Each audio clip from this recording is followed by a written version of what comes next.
Okay, we're moving on to the second video, Vergil's Aeneid in the original Latin. We're on line 16, the second part of it. After post habita coluisse samo, move on to hic ilius arma. So post habita coluisse samo, hic ilius arma. Hic, sometimes meaning here, as in this case. Here are, or were, the arms of that one being, of course, Juno, or Hera in Greek. Hic curus fleet.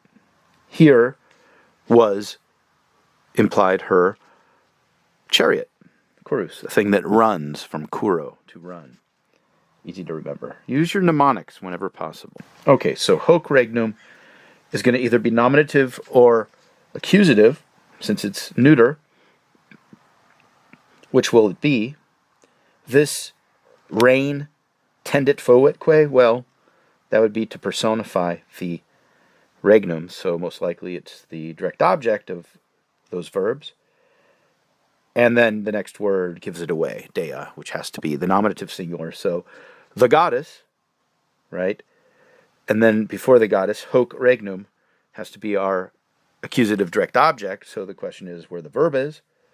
And if you keep moving forward, you see tendit foetque. And you could do worse than to just understand the etymology of these words. It's something like, the goddess tends and favors hoc regnum gentibus esse. This reign, this kingdom, gentibus, for the people. A dative of advantage, for the sake of the people. Si qua fata sinant. If at all the fates allow. Progenium sed enim, so the sed is very big there, the adversative. But she had heard, audierat, progenium sed enim, but indeed she had heard progenium, a progeny, from Trojan blood, Troiano a sanguine, duci, to be led, to be derived, if you will. Quae, which, olim, one day, or once, but one day in this context, would overturn, huerto, would overturn Tyrius Arches, the Tyrian citadels. Hinc populum late regem belloque superbum. From here, or hence, and we don't have a finite verb here because we're still dealing with indirect discourse initiated by audierat. So she had heard a people, late regem, ruling widely, and hati, in war, venturum, about to come, excidio Libyae, for the destruction of Libya, for the sake of, ablative of purpose, for the sake of the destruction of Libya. Sequel re parcas. Thus, the fates to roll, literally, or to come about. So that was the fate coming about that Juno had learned of. Id metuens, fearing this, and mindful, memor, of ancient, veteris, or unancient, war, Saturnia, the daughter of Saturn, which is the Roman equivalent to Cronus, of a war, prima quod, first, which, quod, relative pronoun, antecedent, bellum, or belly in the genitive, belly, a war, first, which, the first witch war, that's what that means, ad Troiam, to Troy, she had waged, to wage war, she had carried, pro Charis Argis, for her dear Argives, for her dear Greeks. Not yet also, causa irarum saivique dolores, two different subjects of exciderant, had the causes of anger and savage pains fallen out from her mind, an ablative of separation. Manet is your main verb. Altamente, alta looks like it could possibly be a nominative, but it's apparently going with mente, which is obviously the ablative. So from her alta mind, we'll get to alta in a minute, very interesting. The judgment of Paris remains, Manet, repostum, something like placed back, altamente. What do you think that means? In her deep mind? Or how about deep in her mind?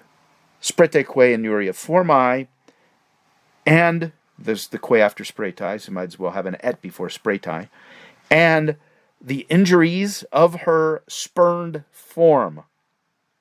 External appearance is forma. Et genus in visum, and hated people, interesting that hated in visum literally means not looked at, so hated that you can't even bear the look of something, is how that is usually translated.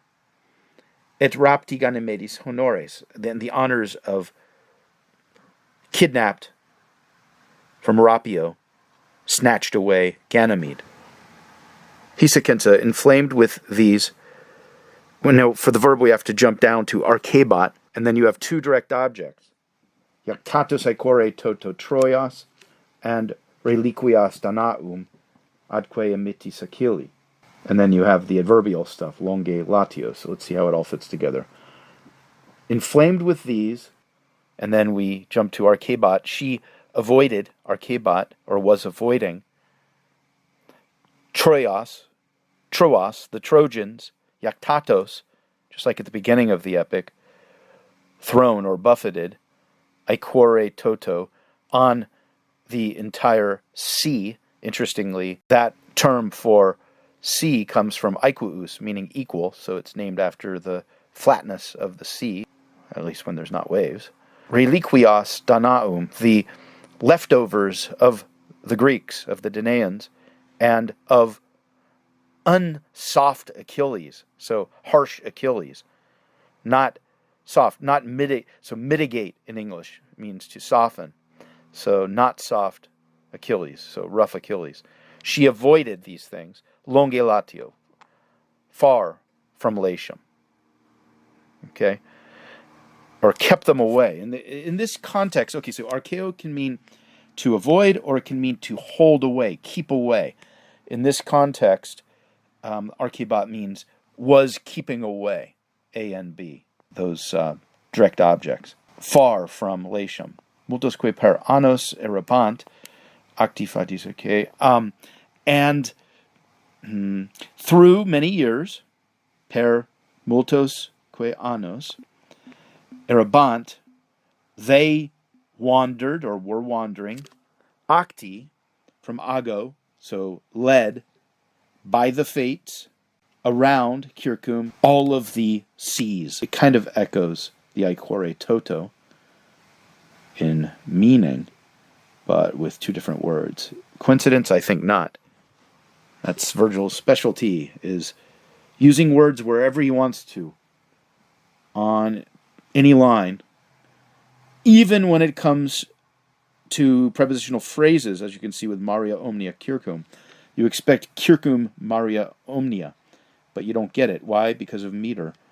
And Vergil has no problem manipulating word order to suit the meter when it's required, and that's exactly what he has done here.